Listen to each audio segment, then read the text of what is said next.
Are you your own worst enemy? Sometimes we bring our negative results into our lives without meaning to. One way that we do that is through self-fulfilling prophecies.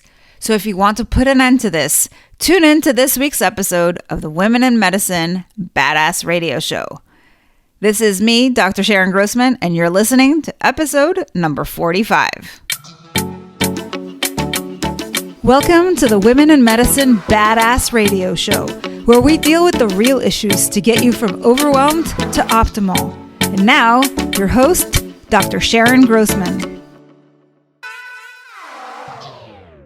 Hello, all my Wimbas. Welcome to the show. Today, we are talking about self-fulfilling prophecies. And if you're not familiar with the term or what it means, listen up.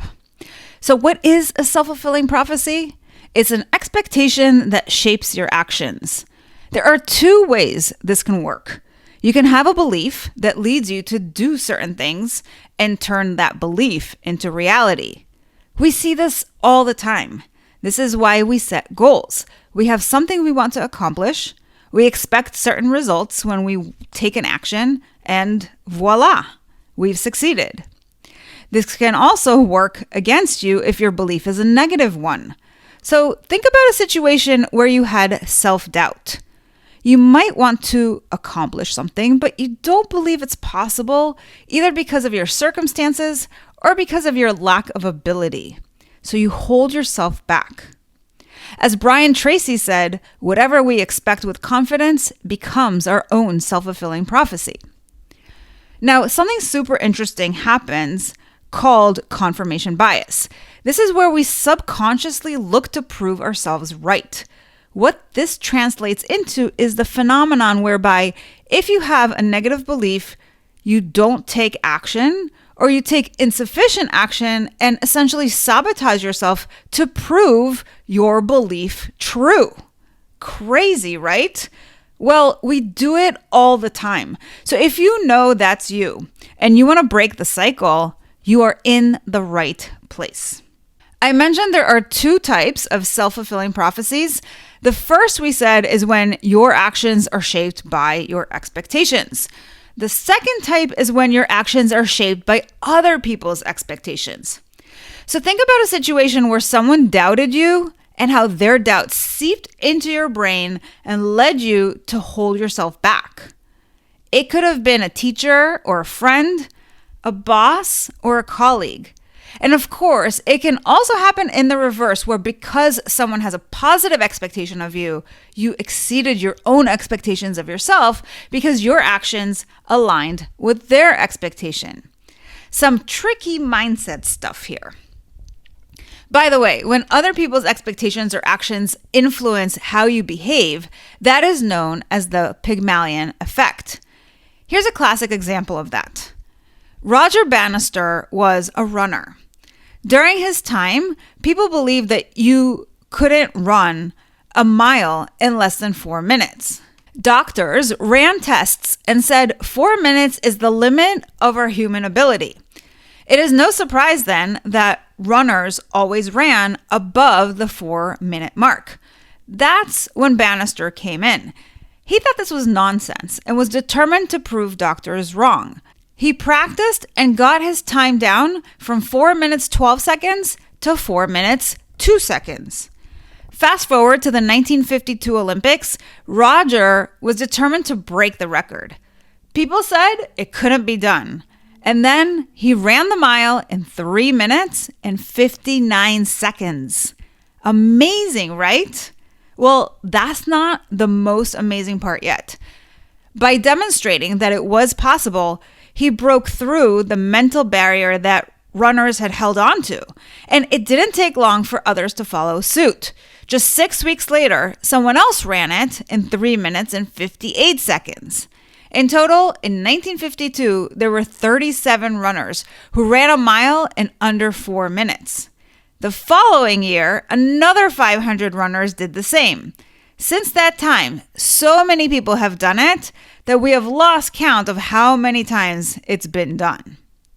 What this shows is that what you focus on grows, or as they say, where the mind goes, energy flows.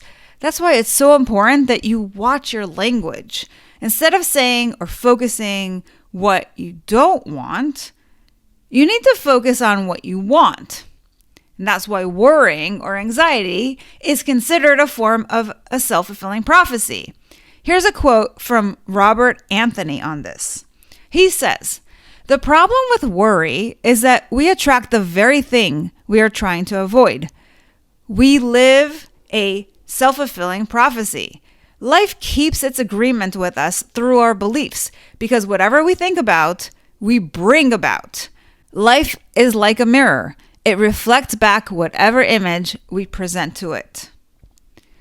To add to this, Lawrence Reed says this about pessimism.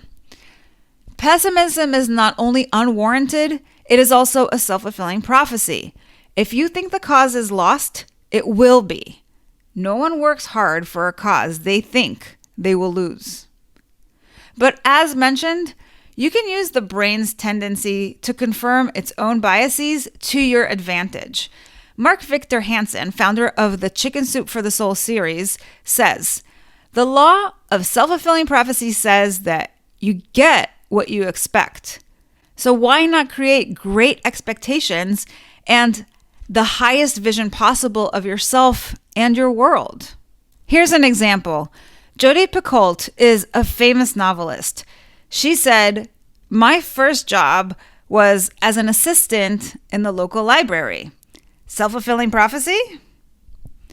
And another author, Stephen Covey, says, "In our own lives, having a mindset of expecting to win increases our odds of winning. It helps us get better results, and better results help us increase our credibility and self-confidence, which leads to more positive self-expectancy and more winning. And the upward cycle continues. It becomes a self-fulfilling prophecy." The idea is that you have to identify what beliefs you hold about yourself that are holding you back and actively work to prove yourself wrong, not the other way around. So, how can you do this? One of the best ways I know how to shape your unconscious beliefs is through brain priming. This is where you intentionally rehearse what you want your brain to believe, even when you don't believe it yet. With practice, this will become your reality. To find out more about how you can prime your brain, download my free ebook, How to Train Your Brain for Success in 5 Steps, by going to bit.ly/train your brain for success. Here's an example from the research to show you how this works. Researchers took a group into a flight simulator. They measured their eyesight before and after the experiment. For the experimental group, they dressed them up as pilots for the study. And what do you know? 40% of these subjects had an improvement in their eyesight because they associated fighter pilots with people who can see well. So your environment is a big factor in how you think about yourself. But since you may want these results in a short amount of time and you may not have access to a study like this, I recommend brainwashing yourself to believe what you want to believe. You see, change is hard, especially when you believe it's not possible. It can become a self-fulfilling prophecy. So if you're ready to transform your life by reprogramming your subconscious, become a primer by going to thepriminglab.com. It's my membership site where we prime one area of your life at a time. You get educational content via video, weekly group coaching with me, and of course, accountability. So enroll today, and I'll see you on the inside where we get to create your life on purpose. Thanks for listening to the Women in Medicine Badass Radio Show. If you loved what you heard, join my Tribe to Thrive. It's a free community where you'll receive daily tips and weekly trainings to optimize your life. Go to drsharongrossman.com to sign up. I'll see you on the inside.